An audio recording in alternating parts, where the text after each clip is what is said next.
Sorry, I get a little emotional sometimes. That's ironic because I'm a communications major. So my story is pretty similar to Liz's. And you're wondering, like, well, why am I up here? This middle-aged woman up here wearing this old Gatlin t-shirt. Well, I'm probably more like you, and you're more like me than you even know it.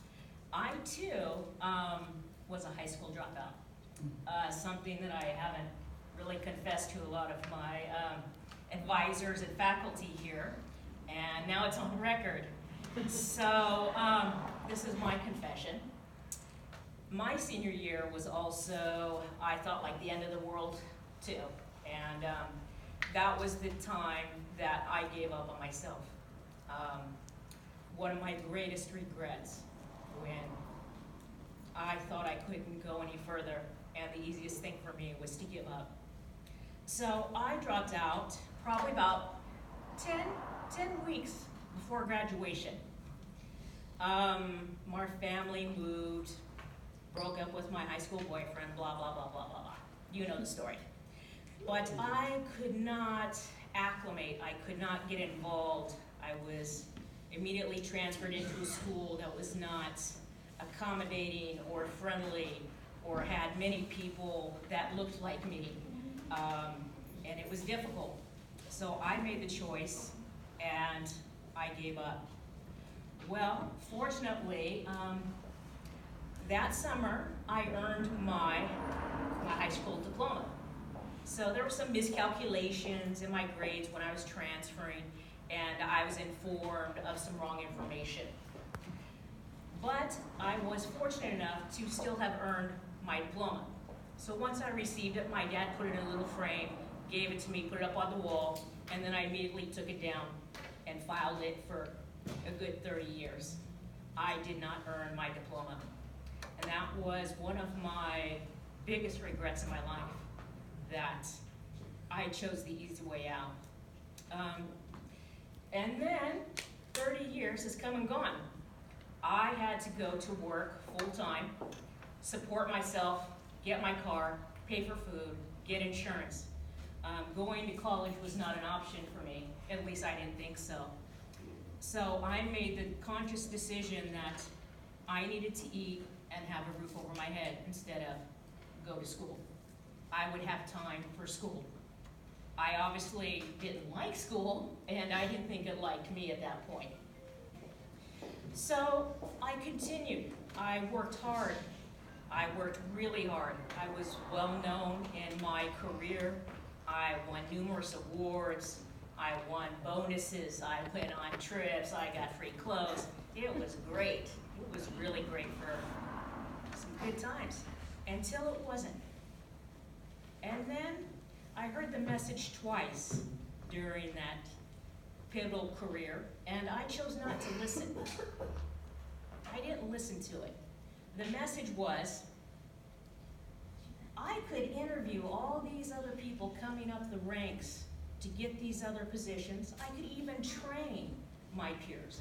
I could even train people that would be coming in a level higher than me, sometimes 2 levels higher than me. I was that trainer.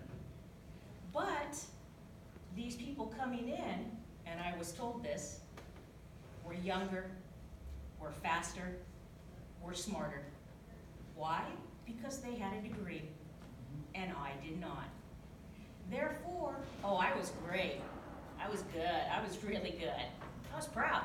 But you know what? And they told me, you're never going to be as great as them. You will never, until I get that piece of paper. So I was mad. I was mad for many, many years.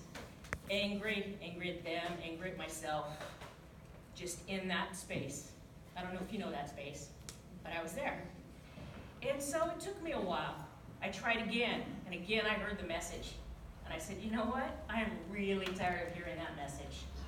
So at 40-something, which is another admission, I drove myself to Galvin College, walked in, probably met everybody there at admissions and records and said, help, what do I need to do to go to school? Worked with them, met Jose, worked with Rocio, went to financial aid and said, can I afford to go to school? What do I need to do? I don't even have a job. What can I do? So they worked with me, filled out my applications, and I remember that day. It was clear. It was one of the happiest moments of my life that at 40-something, I was told that I qualified for financial aid to come to school. I was finally going to college for the first time.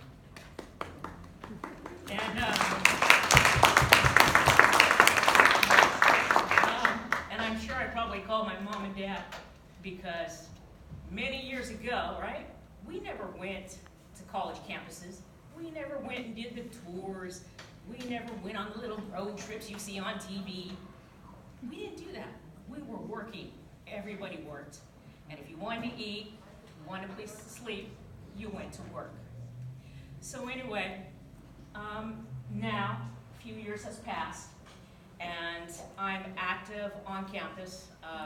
It's funny, I see some people around there going, man, you're like everywhere now.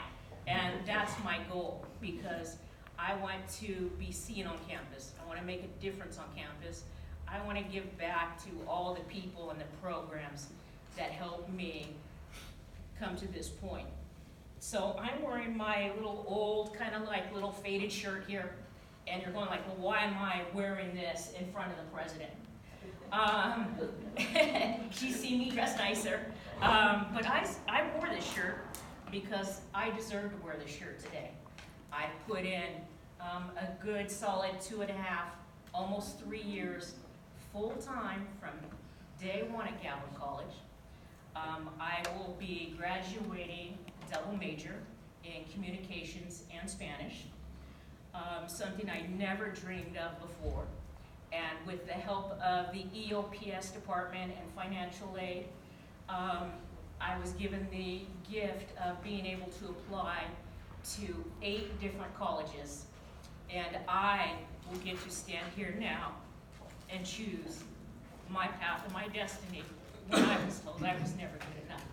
And so I am going to continue on coming next fall and transfer to my next degree. So that's my story.